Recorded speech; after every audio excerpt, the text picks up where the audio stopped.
mine called fancy. You want my fancy in you? How about you rub That's up not my how you say fancy.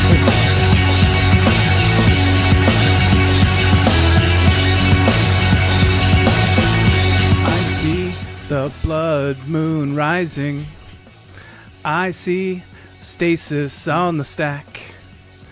I see earthquake and lightning bolt. I see a bad game. Oh, fucking up. I see a bad game today. Don't go around tonight.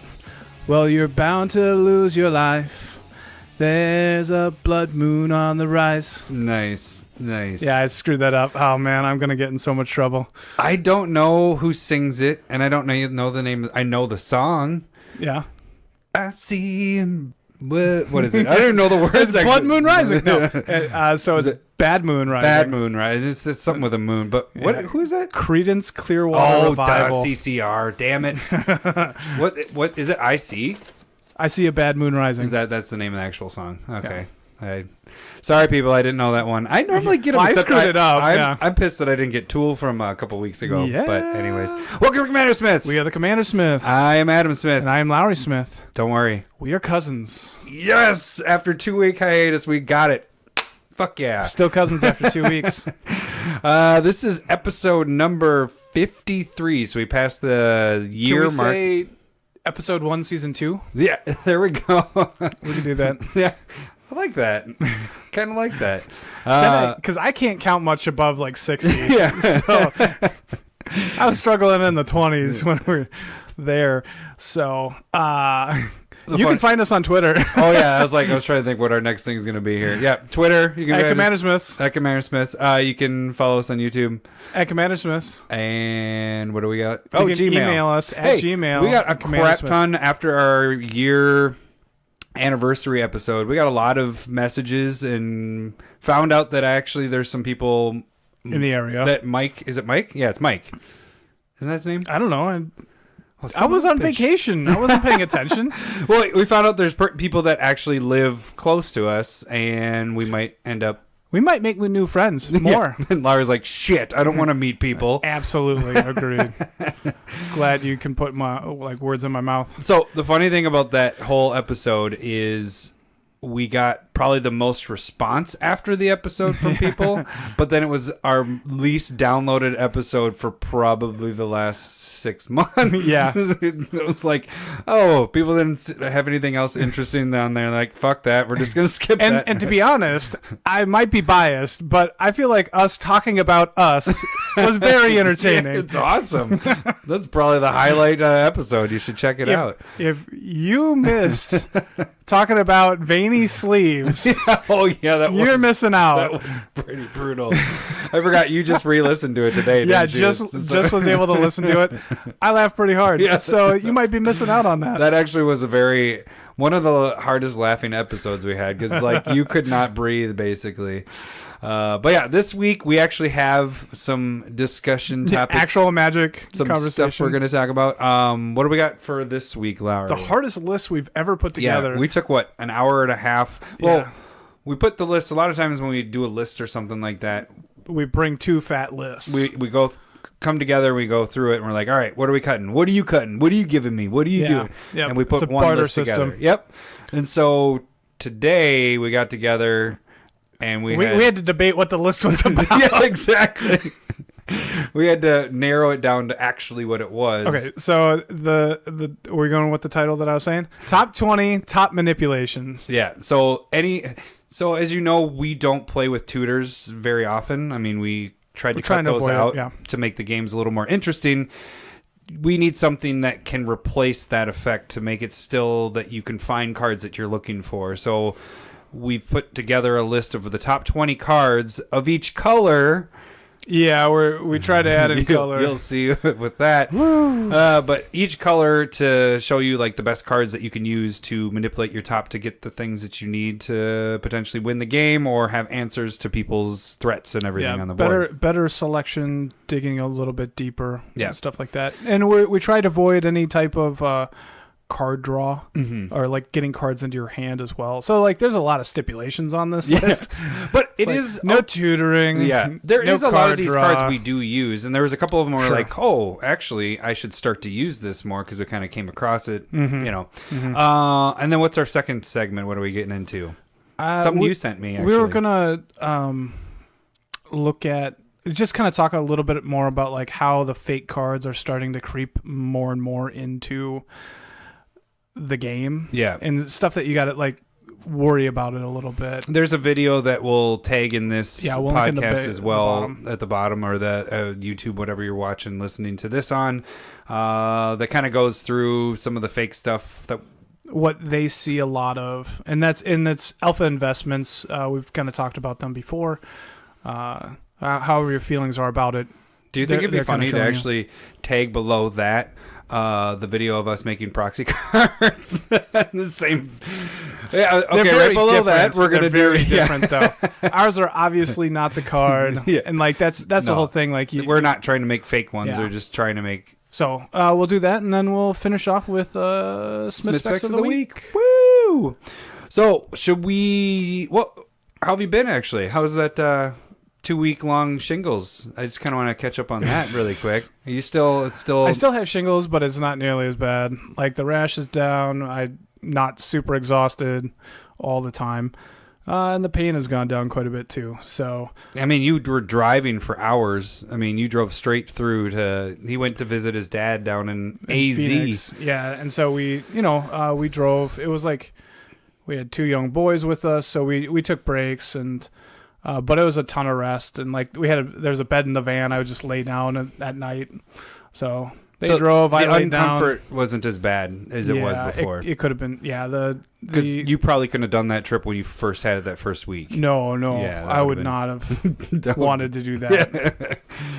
One thing that we haven't done for a long time is drink a beer. So you know what? We should have one of your beers, and it has turned into Larry doesn't have to be a dick. We just drink beer. So this is Beer Geek Brunch, 10.9% alcohol. It's from San Diego. Nice. You staying over tonight? Imperial Stout brewed with coffee. No, you just got a lot more of this than I do. Oh, nice. Cheers. Mind you, mine's in a coffee mug as well, which is pretty interesting. It's appropriate. Yeah, I got the coffee flavor. Yeah. Actually, it's a lot better than like 2 months ago when it's been sitting here forever. Yeah, we've had it for a little bit. Yeah, it's not bad. I would prefer this one a little colder. It seems like it's almost a little too warm. Probably. But you all right with it? Not too bad. You like the warm beer. Sippy. All right, let's jump into our list here. So, once again, like we said, we don't play a lot of tutors, so we need a way to answer things on the board, and you're really good at doing that. You normally can find the answer to something. You need to dig. And so a lot of these cards we will play with depending on the colors. There's a couple cards. Some of these are straight up staples. Yeah.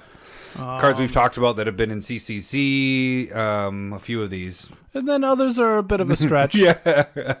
In like, are they good? Are they not? Yeah. We don't know. So we're going to start off with the best color that does this, which is white. White, yeah, definitely. And speaking of white, we don't have any white cards, so we have we went artifact. All artifact for white. If you're playing white and you're not playing these artifacts, you're doing it wrong. To give you a little hint to it, we wanted to use Endless Horizons and Land Tax, but that has nothing to do with manipulation. It's more of it was like cutting a ton of cards from your deck so that your card draw was better than just land. But it's not manipulating anything. Not. It was just like, we just got to cut this. Yeah, and so we have 4 artifacts that you could use to represent your white cards. Red isn't much better. When we get to red here, it's not much better than white. So the number one, which is number one with a bullet with everything, is Sensei's Divining Top. Sensei's Divining Top is the reason why we're making this list, pretty much. That is the bread and butter of this. If you do not have a Sensei's Top, get a Sensei's Get yourself Top. one.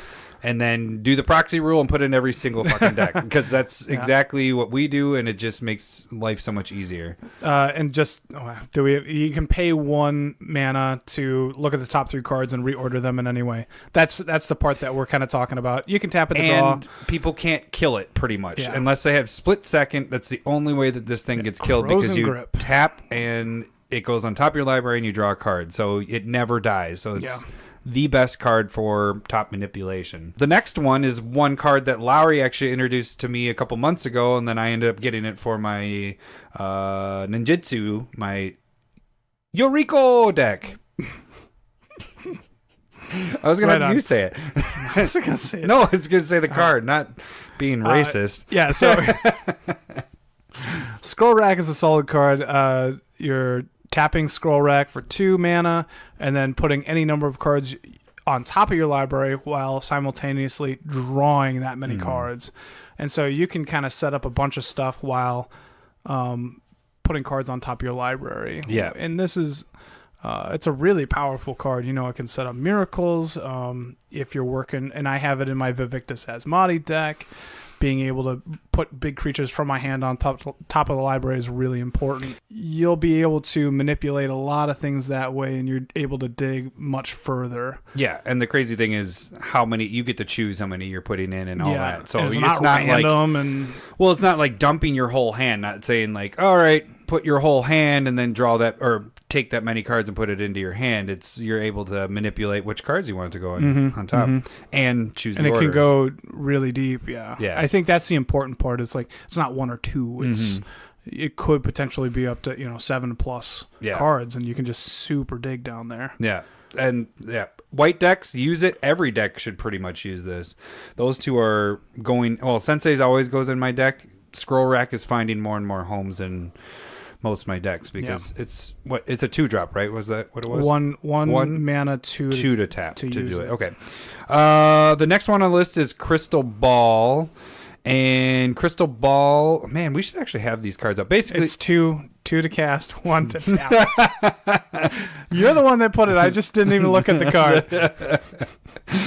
So 2, going back to Scroll Rack. Scroll Rack is 2 to come out and 1 to tap it. So even better. Yeah, it is better because you have 1 to do the actual ability multiple times.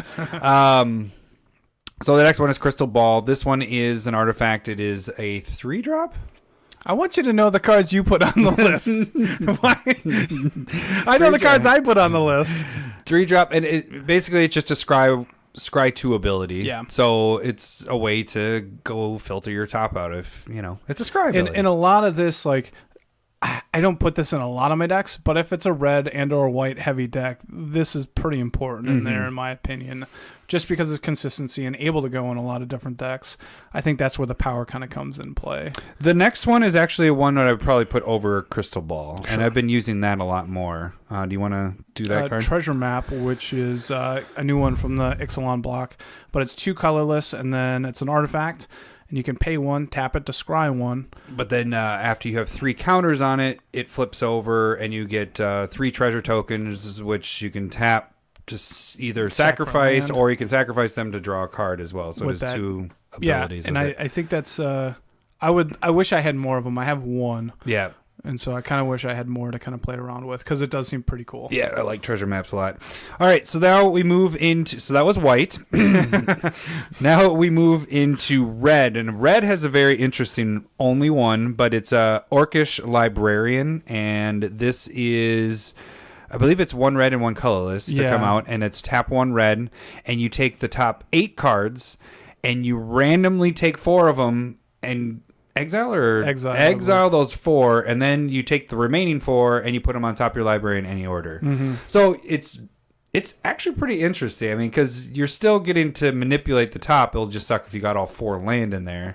But the random part seems like it could be really terrible. You're getting 4 cards to manipulate, and you're digging really deep. Yeah, and so I almost did put this in Vivictus Asmati. Like, it was one of my last 3 cuts. Yeah. Oh, really? Last 3. It was really close, because you're just kind of debating between, do I need one more that manipulates the top, or am I fine where I'm at? It's super cheap, which is nice in that. it just didn't make the cut, though. Yeah. The thing is exiling was a scary part in that deck because yeah, like I still want to play from the graveyard, and so it would have been perfect for if it went to the graveyard. Yeah, like exactly. that would have been like staple for that deck. Well. Yeah. Well, the crazy thing is like when we were making this list or kind of coming up with this list, we were originally trying to get each color having a certain amount of them, and I thought there'd be more.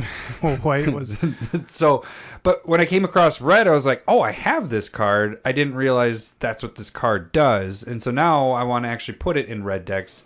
I don't have any red decks currently going because it's not a color I play a lot. But I think another big problem is like it's an orc. Yeah. So like if it was a goblin, probably played more. Oh, that's a good point. Yeah. And, like if you're in a mono red style. Oh, definitely. Deck. Yeah. If it was goblin, yeah, that's a really good point that we put in a lot more decks. But with it being an orc, it's like not like bring on that orc tribal. Yeah.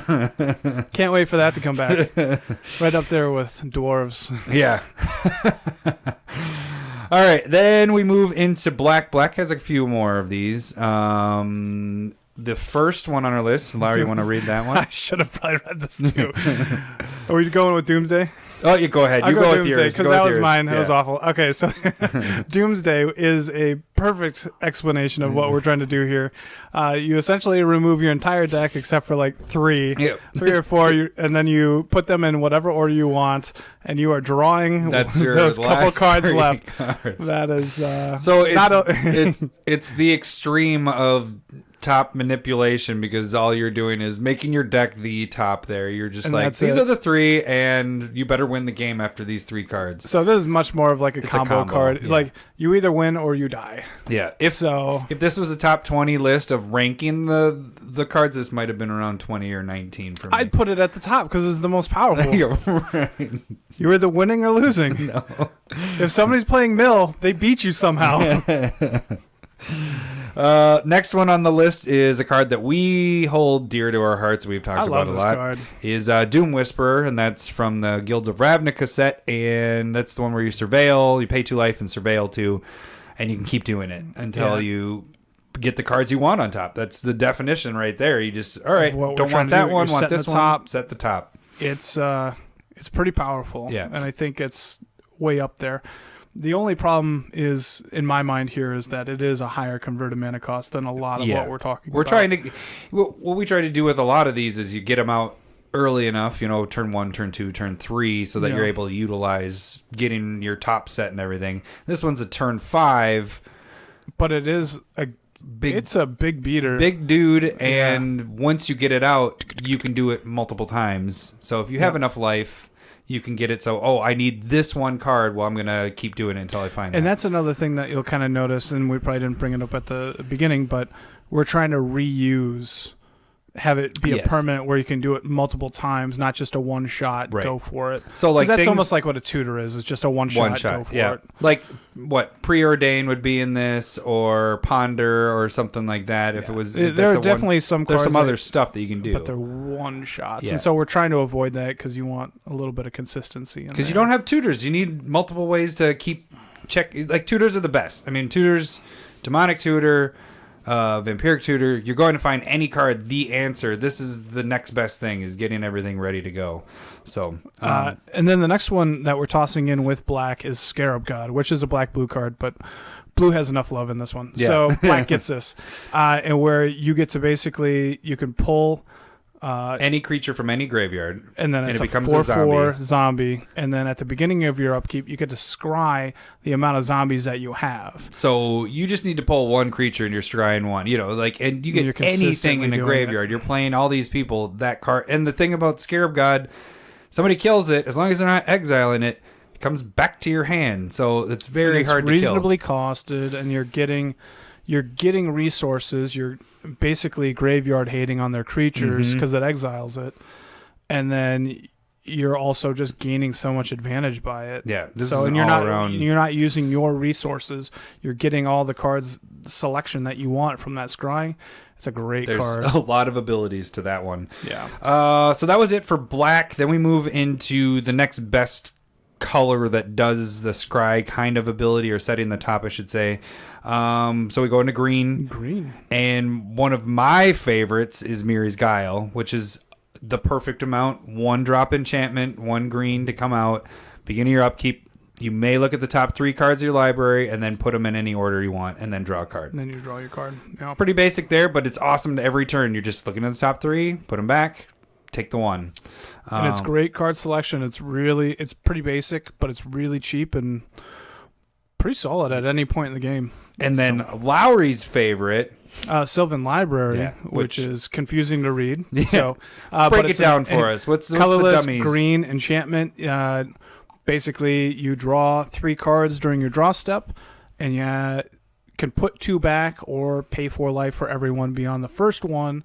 But you're able to choose which cards go on top. Mm-hmm. So that's the main part of this. So you can basically just draw the 1 and then put the other 2 back, and or you draw all 3 and you lose pay 8 life, and that also is a little bit of manipulation too. If you don't like them and you need to get rid of them to get to some more gas, that's right there where you want it to be too. Some more gas. Gas. That's a term. I don't know why you always look at me. Meat force. No, that was you. I use real terms. How about the next one with real terms? Life Crafters Bestiality. That's one of my favorites. Not legal in any state. This one is the artifact, but it has scry 1 at the beginning of your upkeep, and also if you play a creature card, you may tap 1 green and draw a card. That's why it makes it onto the green list, because it has the green symbol in there, so it can only go in the green decks. Yeah. And that scrying is very efficient and consistent, and it really helps out in any solid green deck, really. Yeah, this is a very good card. And then you have the secondary drawing a card. Yeah, which doesn't count in this list. No, it doesn't, but it's a good bonus. Kind of like Scarab Gods. All of Scarab Gods bonuses would put that card towards the top for me, too. Mm-hmm. All right. Next one. Next one we're going to talk about is Path of Discovery, which is a new one from the Ixalan block, but it's an enchantment, and whenever a creature comes into play, you explore. This has been a spec of ours before, too. Yeah, and if it's a land so you reveal the top card. If it's a land, it goes into your hand. If it's not a land, you can choose to put that into your graveyard or leave it on top. And that's where that manipulation comes into play. And so you're able to choose, do I want that card? Do I want it in my graveyard? And you're able to kind of play around with that, and that'll help you get to where you want to be. Plus, it has so many other bonuses with it. It's such a good card. Yeah, because it's not even like its tokens would work with it. And you're you're getting rid of the land on top. Like if it is a land, you're drawing that. You through it. It could help you out on graveyard shenanigans. Mm-hmm. It has a lot of different applications, kind of similar to Doom Whisperer, where it works on a lot of different decks. Yeah. And then the last one for green kind of mixes in with the last color we're getting into with blue. But it's Thrasios, and that's a green-blue card. Triton Hero, and that's the 1 green, 1 blue Merfolk dude. And you can tap 4 to scry 1. Then you reveal the top card. If it is a land card, you can put it into play. Otherwise, it goes into your hand. Pretty badass fucking card. It's expensive. Well, some of these cards we've said are expensive, but everybody plays with this card. If you're playing green-blue, you playing a ton of decks. Almost have to have this as an auto-include, because it really helps you get an extra land into play if it is a land, and you're scrying, and there's a lot of stuff going on. And you don't have to just use it once. You can use it multiple times. You have extra mana sitting out. You go, boom, boom, boom, I'm going to use 8. I'm going to use 12 and go through it 3 times. It can work really well in like a counterspell deck where you're holding up mana, nobody plays anything, and all right, use all that mana. Counterspell deck. Who plays fucking counterspell decks? All the amazing people.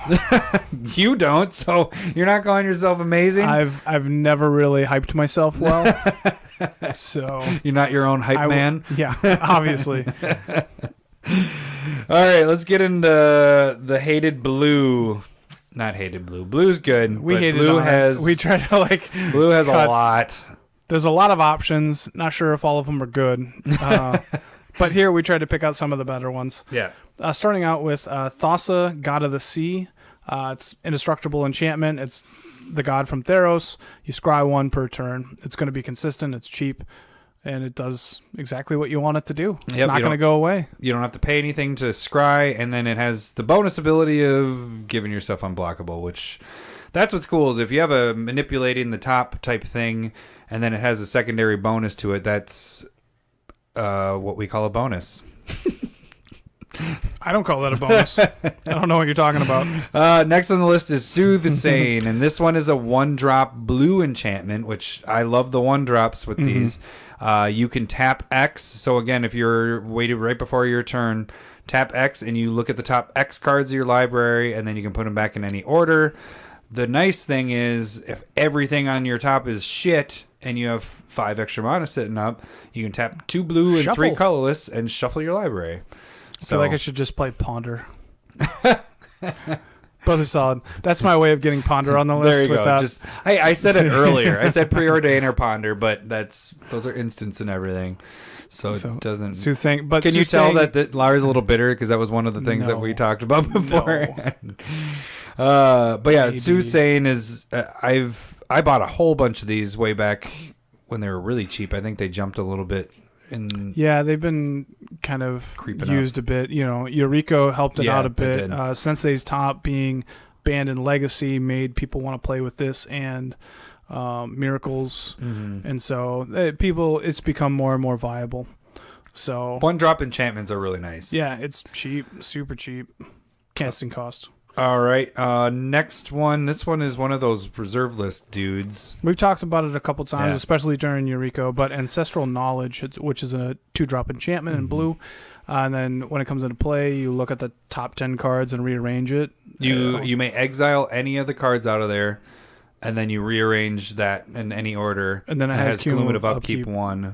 When it leaves play, you shuffle your library. Yeah. So at worst, you're digging. Yeah, you're digging deep. But then at worst case scenario, and somebody destroys your enchantment, you're at least filter. Like if it's late game, you're like, I don't want any land, so let's just get rid of all the land out of there. You're filtering out your deck. So even if they do shuffle it, you just got rid of X amount of lands that you're not going to draw later. I mean, that's the downside, like the worst case scenario with it if you can't pay it.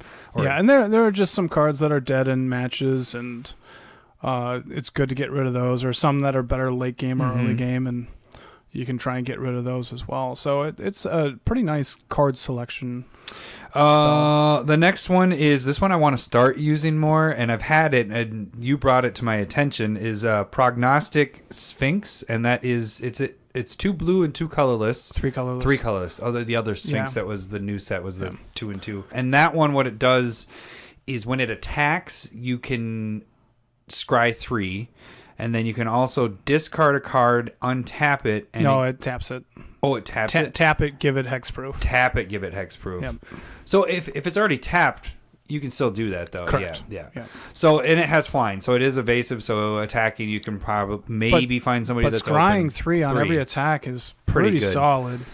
But yeah, and then I've been very close. Like, this has been top 10 on a lot of lists, and then I just it's not on theme enough or something, and so I'm always able to find a reason to get rid of it. I mean, with what we're talking about, we've talked about 1-drop enchantments, 2-drop enchantments, or creatures, whatever. This is 5, so it's kind of on the high side. It's kind of where Doom Whisperer is as well. So which Scarab God is as well. It was up there with 5. It's a 4 mana. 4. 5 for the ability. Yeah. So. Yeah. Just pointing that out. just wanted you to know that. Moving on to the next one, Mystic Speculation, which is 1 blue sorcery. Oh, what? It's not a permanent, but it has buyback. Ooh. Yeah, buyback for 2, and then it has scry 3. Yeah, that's so you can kind of continually do that. Just think of having it in like Niv Mizzet and just having that as the 1 card and just continually cast it on a turn. It's pretty sweet with casting cost reductions. It's a really cool card. Yeah, with scry 3, and it's an instant or a sorcery, but the buyback is not that much, and you're able to bring that sucker right back. So it's almost like you're having a permanent that you're and scrying 3 each turn for 3 would be awesome. I'd tap 3 to scry 3 every friggin' turn. What do you think? I'll agree with you on that. I was just like, would I do that? But yeah, I probably would. I mean, late game especially, mid to late game, if it was on a permanent, for sure. But then if you, like you said, if you're having other things that benefit from you casting spells, that's another huge bonus. Like Talrand or Jace's Sanctum, which could have made this list. And see how I got that other one on there? See, that's not how we discuss these. You can't just start bringing all the stuff that's on your list. Why don't you go through and finally... Eyes of the Watcher would be good with that. Nice. Just go through your whole list. All right, the last top 22, the last one on blue, which kind of leads us into the last little section we have. But it's Soldevi Excavations, and this one, this is also a reserve list card. But from alliances. When it comes into play, you have to sacrifice an untapped island. It taps for an island, blue and a colorless. But then also you can tap one, tap it, and scry one, basically, is what it is. It doesn't say scry because it's the old school stuff, but it says look at the top card, you can put it on top or bottom. So it's... I fought hard not to have this one on there. I hate these cards, I actually, in my opinion. I like it a lot more than Lowry does. He wanted to do the Scrylands, which the Scrylands are good, but they're a one-time I was going to bring up Scrylands. Top 23. I beat you. But this one's a continuous... use for it. The reason your argument is because you're destroying your land. There are so many times I feel like where it's just like stuck in my hand. Like I can't, because you don't have an island. Because I'm playing multicolored. Like I play a lot more multicolored, like 3 colors. I like 3 colors in my opinion. I'm a 2-color guy. That's good. I stick with the 2 colors. And so like I feel like in 3 color is just not good enough, and in monocolor I think it's definitely good enough, and then 2 colors probably good enough, but 3 colors it's no. I don't think see, you're more stuck on the sacrifice and the island I don't like thing. sacrificing my land. But what I was trying to tell you is that it's like you get it. It's not like the other ones where they come into play tapped, or you know what I'm saying, like. But the bounce lands, you get to replay that land later. Like, it comes back to your hand. No, I'm talking about the other ones of the Alliance lands. Some of those ones come into play tapped. Like the white one, I believe, comes in tapped. Or that doesn't. Well, the one that makes shut your face. I'm just saying, none of those come. Some you can sacrifice when the land is tapped. That's the white one can do that. Yeah, that's same right. thing with the black one. Black one. So. Well, the black one's the best. Spec alert. That one already went crazy. It did. But yeah, then let's get into the last one. The last one we're going to talk about is for the land is Path of Ancestry, which is from a commander set, but it comes into play tapped, and then whenever you tap that mana for any color of your commander's colors, and if it shares a creature type with your commander, you get to scry 1. Yeah, it doesn't matter about the colors because you shouldn't be playing with colors that aren't your commander colors. Also true. Cheater! So, but this one... It's more tribal-ish. Yeah, it's tribal-ish, but even if it's like a loose tribal, it'll still really work because it's giving you all the colors that you need to have happen, and the scrying is just a really nice bonus. Generally, I put this in if my commander... has 4 to 5 other at least creature types that share that, because at least then I'm getting my commander to use it because there's your any color. Yeah, you're going to scry off your commander. And then the other creatures that share the type. Oh, now they're people, huh? Creatures are people too, Larry. I'm not sure if they are.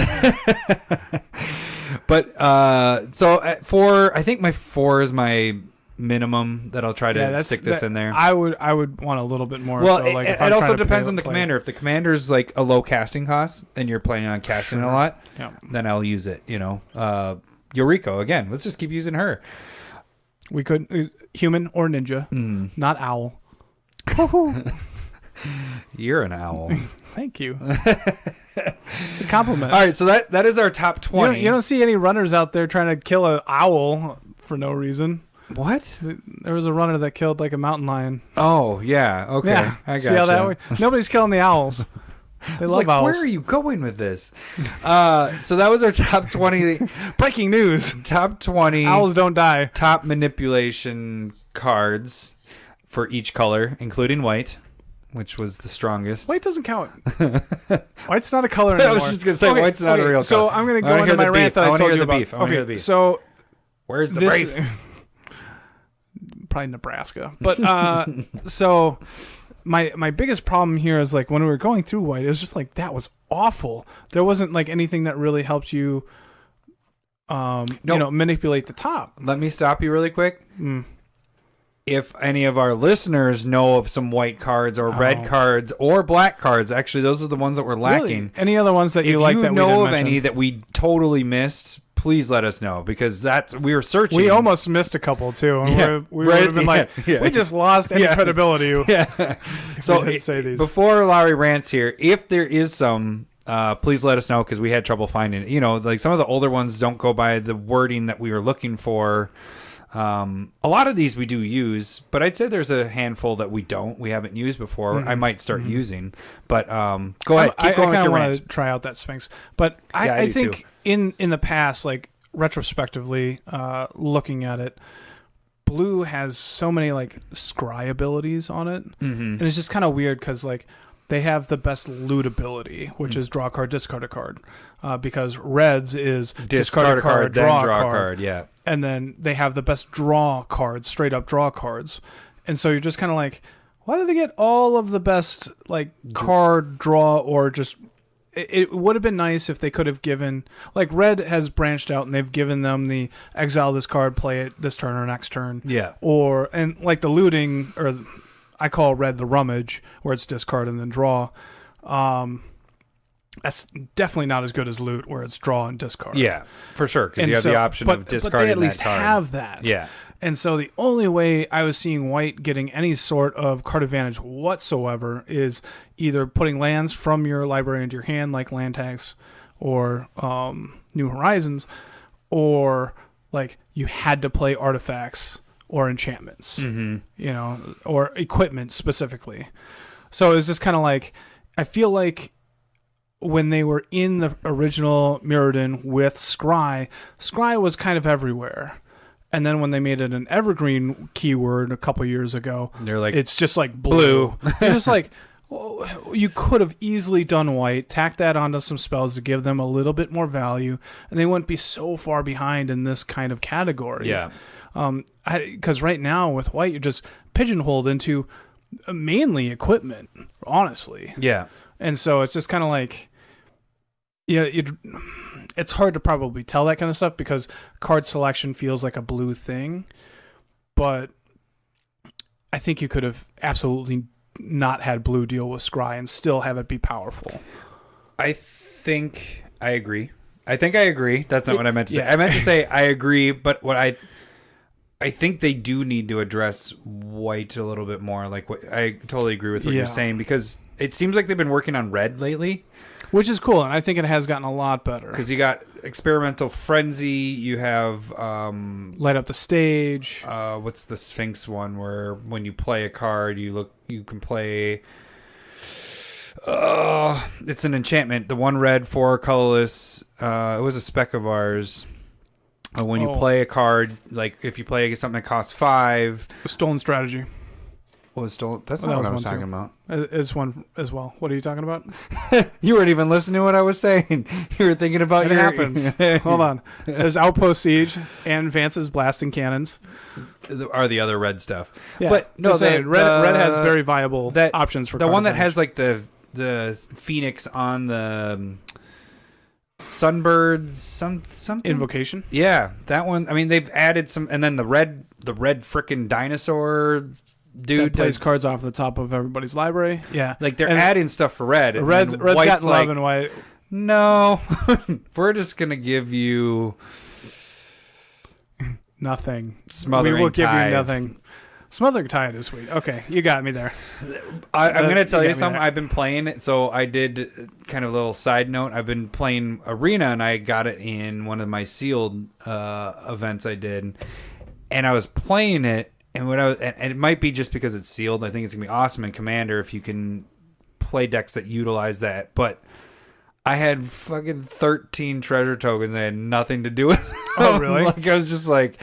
All right. It was too good. Well, no, because you were just able to play your stuff. No, I had so much mana that I didn't need to use it at all. So I was like, God, a Torment of Hailfire would be awesome right now, but it's not in standard. Limited, yeah. Yeah. So, it's. Are we overhyping Smothering Tithe? No, I don't think so. I think it's actually a really damn good card. It almost was going to make it my spec again because I'm just like, I think people need to pick that card up, and it's going to go up. The hard part is the foils, I think, are 9 to... I thought I was 10 to like 16. Oops, I clicked on the wrong button. But anyways, so that's what white gets is Smothering Tithe. And like that's just... It's good, but like it's a different thing. That's ramp. And so in card advantage or some sort of card filtering or would be nice if white could get something. Yeah. Like they're not even trying. No. They're just kind of like... No, it totally does seem like they're trying to fix red. Like they're like, okay, red needs some stuff, so let's give red this and let's give red that, and then... But it's weird that white, like not. I feel like there's a big enough team that they can like think of more than just one color. Yeah.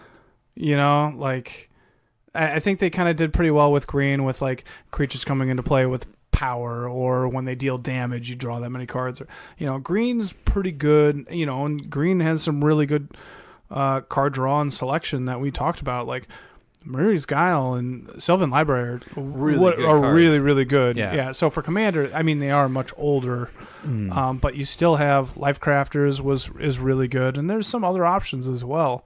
You have Beast Whisperer that whenever you play a creature, draw a card, and white just has nothing. Yeah. Well, even going... Well, no, yeah, it's... Like think if you, instead of going and searching for a land, it was like, if you have an opponent that has more lands than you, draw a card. Mm-hmm. That'd be solid. Yeah. That'd be very playable at a cheaper cost. That's why that enchantment... and then it's still dealing with land. Yeah, like and then that's the point. Because that's kind of what they're doing a little bit. But you also have that life gain. Whenever you gain life, pay 2 to draw a card. It's freaking awesome in white. That's their... That's like their best draw spell. That's their only. Yeah. And so like it shouldn't be that. There should be some more options. Future Smith spec? Maybe. Think about that. Maybe not. But yeah, so that's just my little thing. Like, if they could have just moved Scry into white, I think it would have solved a ton of problems. So, speaking of that, does that make you play, like, is white your least played color, you think? Well, that's a really good question. I don't know. I like white's removal personally. Yes. Like, and so, like... But you are, well, white gets your ramp with the land stuff, but you're a ramp and draw guy, which is good. That's what you need to be in Magic, but you're very good at making your deck so that it has those. Maybe that's why you play 3 colors, so you can get away from white. You're like, well, it allows me to play white, but not depend on it. Yeah, that's the big part, I think, is when you're depending on white, it will always let you down. Whitey's let you down. That is not what I was saying. Don't take me out of context. It's just, I think it's a really good splash color, and I think red's a really good splash color too. But it's not something that I want to be like, I'm gonna be red. Like even in my Nikia deck, that's a red-green deck, and if I look at it tapped out, it's 75% green. Like, okay, so that gets into my next thing that I would just spontaneously going off the top of my head. What is your color of choice in general? For Commander? No, just I like turquoise. The color of your eyes are pretty wonderful too. I mean, I'm still, your nostalgia is a big thing. I think it's green. Yeah, that's mine. For me, is that yours green. As well? Yeah. Yeah. I like the big creature aspect of it, and I think I like the potential drawing with it. The creatures, they have a lot of potential ramp with it. There's no fucking counter spells. I think I like green. I like green paired with a lot of things. Yeah. Like green blue, I like. Green blue is actually probably one of my favorite 2 colors together. Because of the counter spells? Yeah. Green blue and green black are my 2 favorite to pair together. Yeah. I think, well, like, if I want to go down, like, green just pairs well with everything. Like, green red it's a really good big creature deck. Mm-hmm. Like, green black is a great recursion deck. Green white is a great token deck. I was gonna say, what does green white do? Green white blue is really good with like ramp and drawing. Like, it just goes well with every color. To whereas I'm not sure if every color does. Yeah, because what would you do for blue white? Blue white would be good It's like a tax, like you're taxing. So if you're playing a spell, pay one more. Blue black or is like control. No, were we trying to do blue together or white together? White. White. White red would just be aggro. Like little I would prefer a green white token deck over a red white token deck probably. Yeah.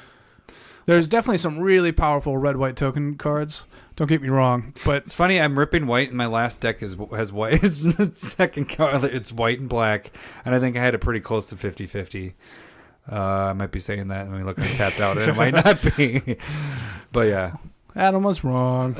So I don't know. I just feel like I really like every pairing with green, to whereas I don't really like every pairing with all the other red or white. Yeah. At the very least, probably not black either. Speaking of the We Were Wrong segment. No. That was like a lot of people's favorite We Were Wrong segment. Which is messed up. I'm glad that you like hearing that we're wrong, but... We were wrong. No, we weren't. All right. Let's move into another topic. We were going to talk about the fake cards. Okay, so yeah, I found this video online. Alpha Investments was kind of doing it. On Pornhub. What? I didn't find it on Pornhub. No. Right. I was watching it while I was watching the other. Oh, you're a multitasker. Thank you. Glad you finally noticed. So, and I got you distracted there. Just thinking about it. Thinking about one and the other. How's that work? All right. So go ahead. Sorry. And so, like, Alpha Investments was sent a package of fake cards, and that's on purpose, right? Like he didn't. Like they wanted him to buy it. Yeah, they wanted him to test it out. Wasn't that what the whole video like? It kind of does seem like that. Yeah, that's what I got from the vibe of it too. I didn't read any of the comments, but it seemed like it was more of like, "Hey, here's our fake cards. Check them out. See how well they look." What do you think? Yeah, he's like quality control for them, but I don't think he knows that. I didn't get the vibe that that's like. I remember I watched this like a month or so ago at this point, but I watched it today. It seemed like he was more like, I don't know why they keep sending me this, but I'll keep ripping them apart. Yeah, and so, but that's a really good point you're saying is. He's quality control. He's like, well, these cards suck because of this, this, and this. And I'm like, okay, let's work on it. So he's being manipulated. The one thing at the top. We'll say about with you it. Totally didn't get that.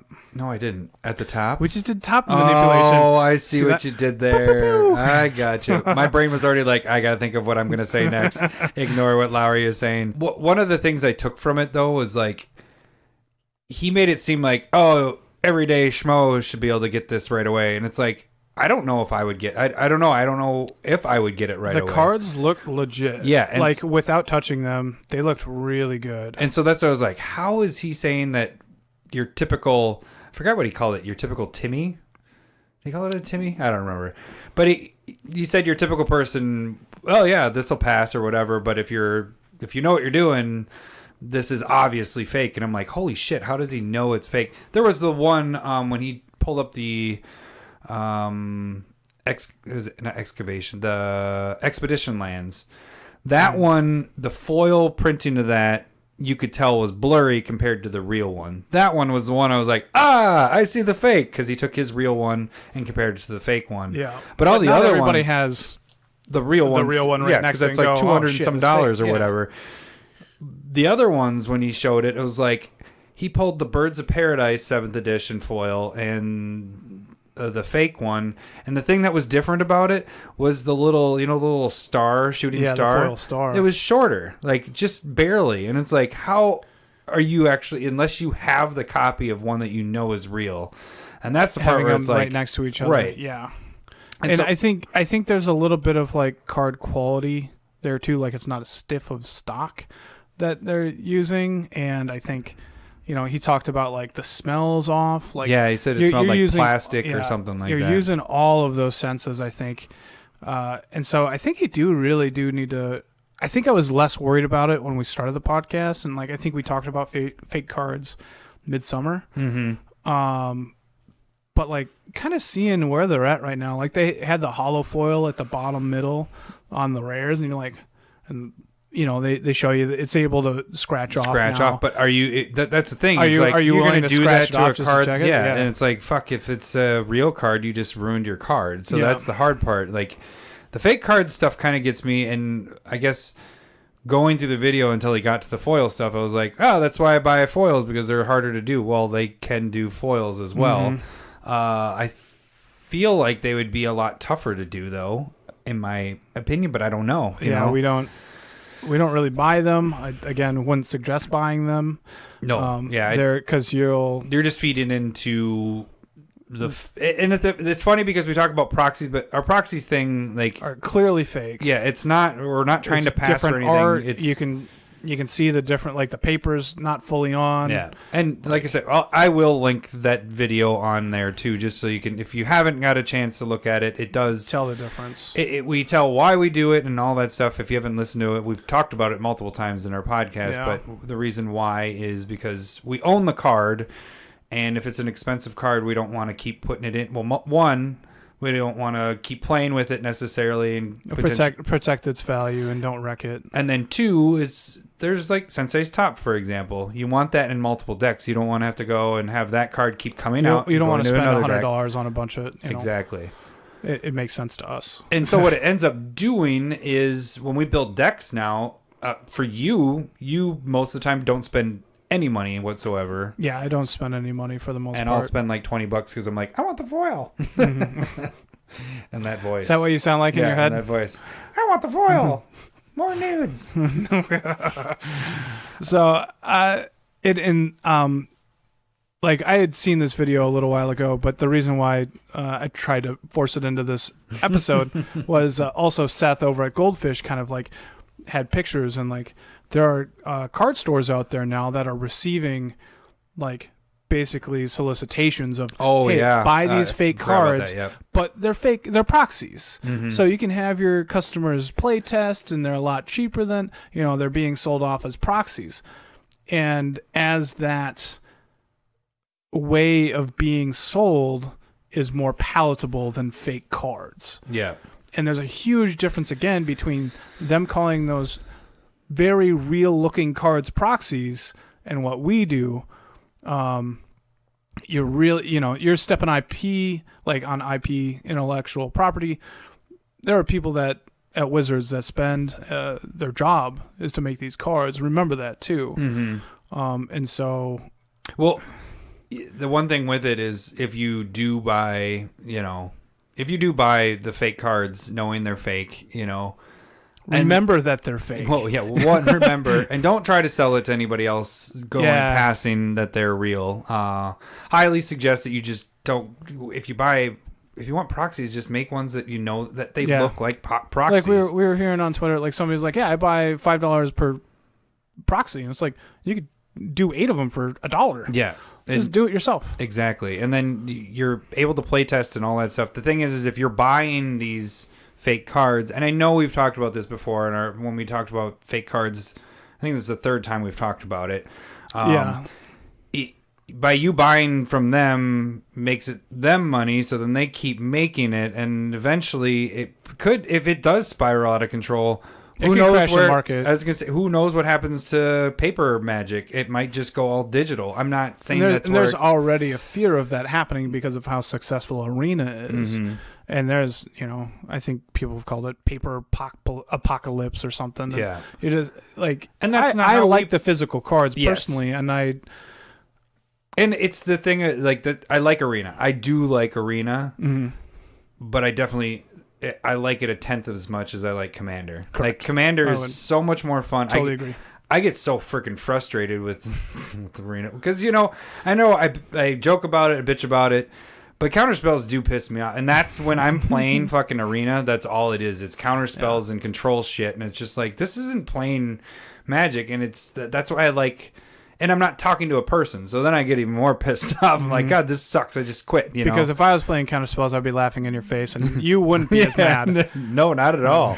But like, I've seen the argument of, hey, these are just proxies. I can play these at home, and that is a gray area argument. I don't fault them, but the problem is that they just look they look very real within like a sleeve. If you want to play them at home, then just print off you definitely don't try and pass it off at a tournament or anything.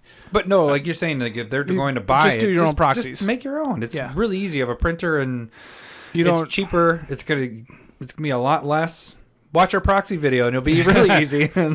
That's the real plug. Yeah, right. It's not. It's more just to caution you to keep an eye if you're doing any sort of speculation or even buying cards for your decks. Yeah. Off of I think the legitimate card stores like Card Kingdom and Star City Games and Channel Fireball, they do a good job. They're probably not going to send you a fake card. Most likely not. Yeah, 99% not going to get it. 99.9, yeah. TCG, on the other hand, I would semi-worry about that. Because you have, like, me you got a bunch of schlubs like us trying selling on TCG. But or eBay, like check that out and make sure when you get those cards that they seem legitimate. And actually, by us talking about this, I was like, oh shit, I might change some of my listings of the cards that I pulled from packs. I'm actually going to start listing that on my at Pack Fresh. And stuff same like that. Pack Fresh, telling people that I actually opened these up instead of buying them and whatever. So all the Ultimate Masters stuff, that's going to be, it came from a pack that I opened, and I'm going to put that on there. And that's probably a good thing. If you're listing stuff on eBay, that would be something you want to add in your details, because that will help buyers be like, and that's a little bit more confidence. And that's the thing I think that helps me. I know I sell cards that are more expensive than, there's like 4 or 5 listings that are cheaper than my card, but they have stock photos of what they have there, and I have an actual photo of the card, and I put that in my listing. I'm like, this is the card you are actually buying. I'm not putting a stock photo up like the ones above me. I don't say that, but I said, shots fired. Yeah, but I say, this is not a stock photo. This is the actual card. I'd like to take a picture of it, and so people know what they're getting. And so sometimes people are like, hey, and that personally, that's the same thing with me. If I see the physical card, I'll pay the extra 50 cents to get that compared to somebody that has a stock photo there. Yeah. So so us talking about this is just like keep an eye out for it. Make sure we're not going to tell you what to do ethically and morally, because we're not your dad. And I don't know your money situation. Maybe but the buying it. If you have a money situation, print it off and just put it in a sleeve. Go find a friend and have them print it off, because you can easily put this stuff together and just I think you can do it yourself. So I believe in you. I believe in you. You can do it. Adam doesn't. He's a jerk. All right, let's move into Smith Specs of the Week. And that was a weak opening. Yep. Boom. Electro Dominance. Right here. This is a new card from Ravnica Allegiance, and it's kind of a crazy card. It's red X, and then you can put a card of X or less into play when you cast it. Goldfish says it's going for $350. TCG, hey, you could get it for under $2. And that's a solid card, and this works really well with the suspend cards from Time Spiral. Yep. We've talked about these guys before. Yeah.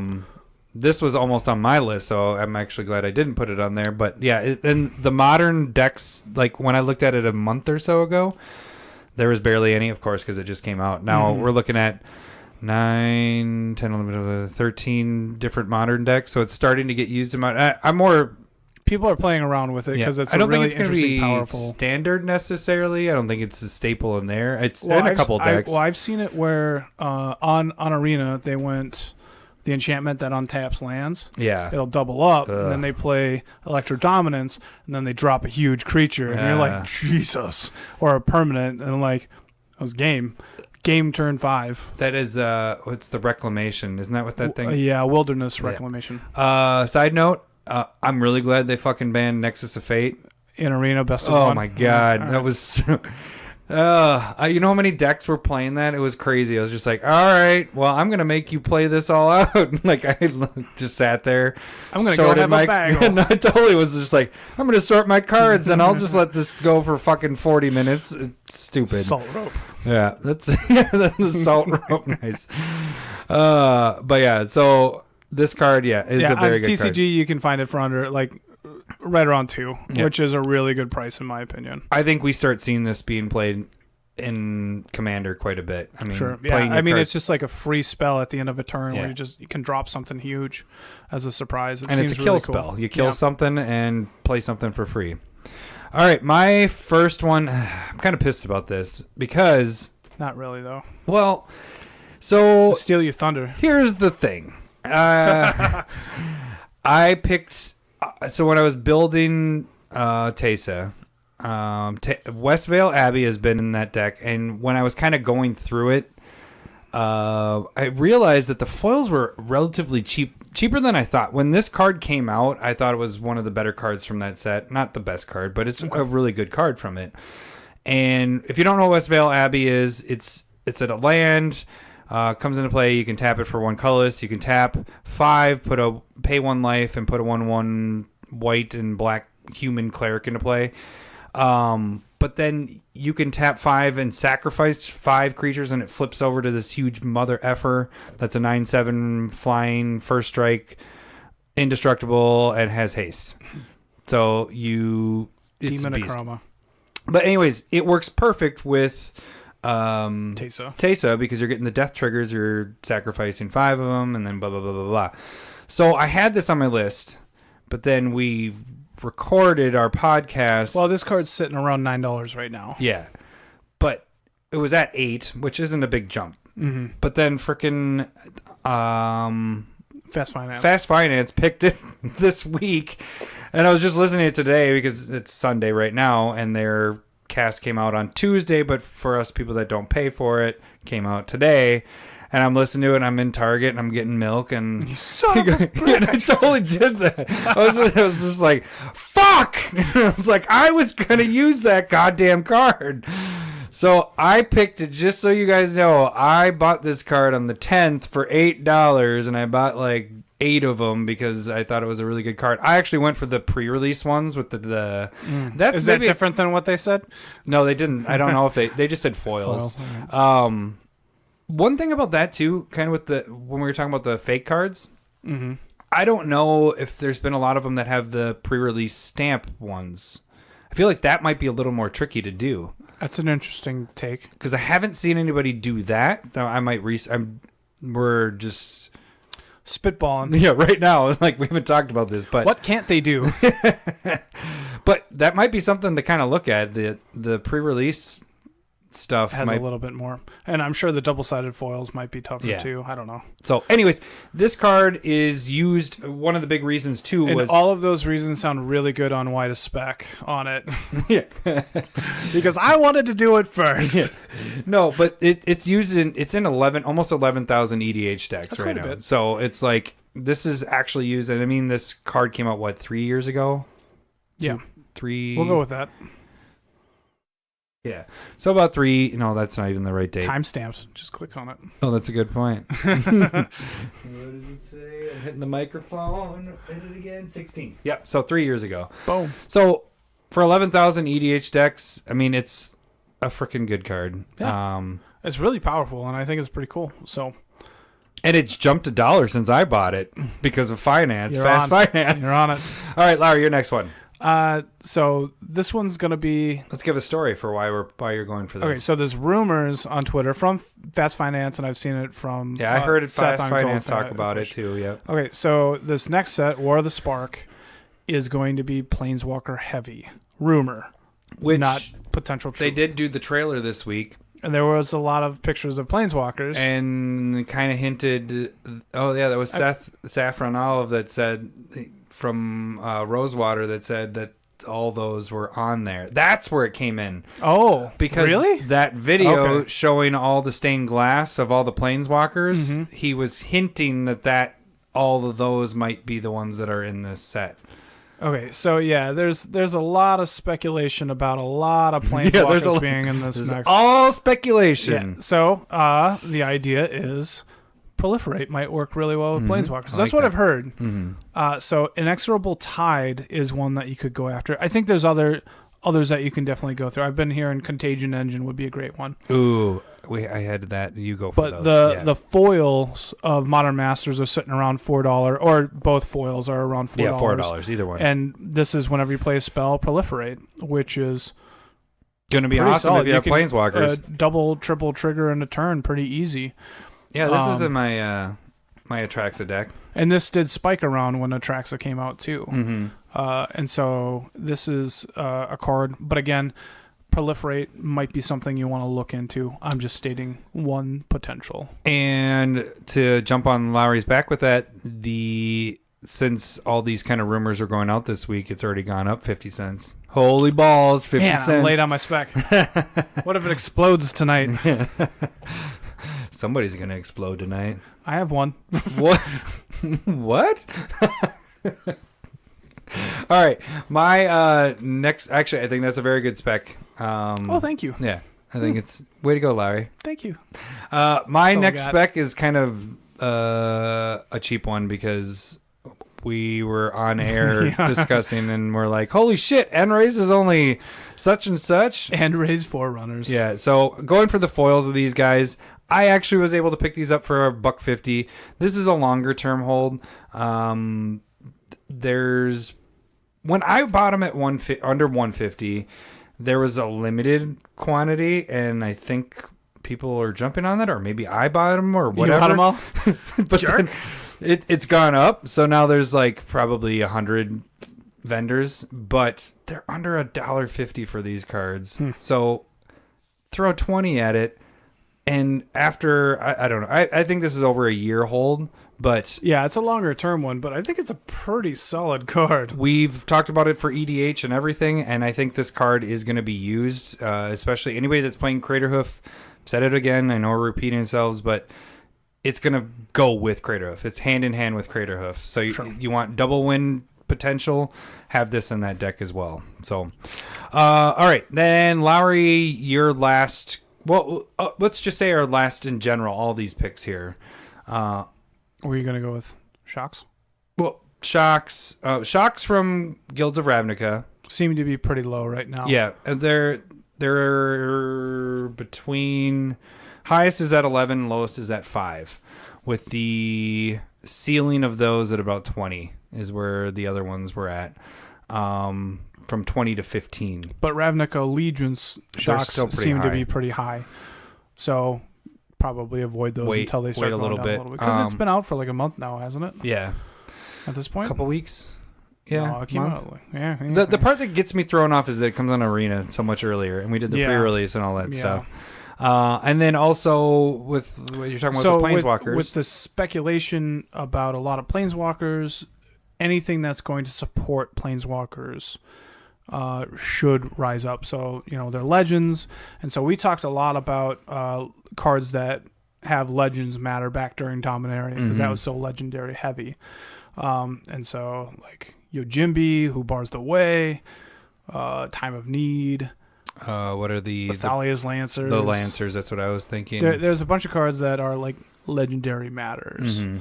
And so those have a really good chance, I think, if there are the amount of Planeswalkers.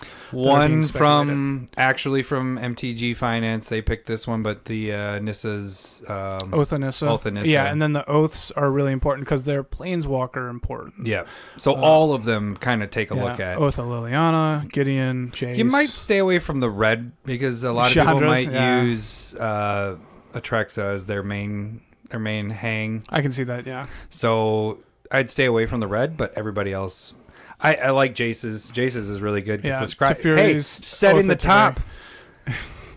It is. That actually was on. I saw it and I was like, but it's Planeswalker it's dependent. So specific, yeah. But set in the top, manipulation, so important. And so I think that's something else. Like deploy the Gatewatch, call the Gatewatch. Yeah, please. If you guys don't know, if you go back to like the first 3 episodes, which you don't have to go back and do that, how specking started with me, besides our first one, which was, what's her name? Mina and Den. Yeah, Mina and Den was the very first spec. And then Call the Gatewatch. Me and Trombley went deep. And Tyson. Tyson went kind of deep, but not as crazy as me and Trombley. He's intelligent, man. That was before figured out the foils and really how to spec and all that. And so just experimenting. But a couple 100, 300, I don't remember. I have 25, a reasonable amount. And even that might be too much for that card. Very possible. So I'm actually just hoping this card jumps to $1 because then move them. Then I can dump them. But yeah, that was before we knew what we were doing with specking and everything. So, but yeah, but it is Planeswalker Matter, and if there is a certain amount, there's like what was rumors the rumor? What was the rumor that it's going to be like some Planeswalkers might be rare, at a lower rarity. Well, it's got to be if it's the 36 that you. What if we have 36 Mythics? There would be no way they'd do 36 Mythics. Probably not. So with that, would they do? Which ones would they fucking pick for the Masterpiece crap? It's going to be the main. It's all masterpieces in there. Oh snap! Yeah. All full art. Yeah, I mean, this is obvious. Like, I think it's just speculation that just came out this weekend, type thing. I think the video came out like Friday. It's like April. Yeah, it's a ways. So they're just tickling your fancy right now. But keep an eye on fancy tickled. You don't have a fancy. Are you sure? Yeah, I checked. Cindy says it's fancy. Your eyes are looking all around it. You're I don't know where to go. I don't know if you're imagining it being called fancy or what. Oh, is that what it's called? There we go. That'd be weird. I wouldn't want mine called fancy. You want my fancy in you? How about you rough That's up not my how fancy? you say fancy. Rough up my fancy, baby. Oh, the funny thing is... Calm down. You're pulling hair. This is going to be our sounder. It's at the very end of our freaking episode. Finally, making people listen all the way through. People cheat and just listen and figure out where the sounder is. Oh, now they have to. That would be really tough to fucking find. That should be the Easter egg. I don't know. I don't know. I don't know what I'm talking about. It's late. All right, let's do our sounder. So you guys can follow us at Commander Smiths on everywhere. Everywhere. Yeah, there you go. Follow us everywhere at Commander Everywhere Smiths. that most people say that they normally are. You can email us at Yahoo Commander Smiths. Yahoo. Gmail. And then that's our. We are the worst at doing this because we really. It's like. We don't have a Patreon yet. Yes, we don't know to do that yet. But it's in the our works. Yahoo account is our burner account for Magic. And then the ones that we don't want going to Yahoo, we have on MSN.com. Nice. Oh, man. I remember that. Oh, all right. And then bet you don't remember your only password, though. Do you have a Yahoo account? Yeah. For fantasy football. Absolutely. That's exactly what I was going to say. The only reason I have a Yahoo account is fantasy football. And it's only activated because it's through my Gmail account. Yeah. So I can't even, my password. Can't even check your junk mail. All right, and then good you stuff. Can check us out on YouTube, subscribe, like, we shouldn't share. have held on to all this good stuff at the end. Yeah. Spread it out. But like, subscribe, share our stuff.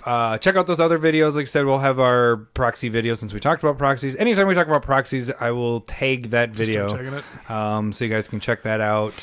The more you guys like and share our stuff, we want to be known to your friends. We want to be famous. No. Remember, people. Oh, yeah. Like how it dawned, you're like, oh, no. Adam wants to be famous.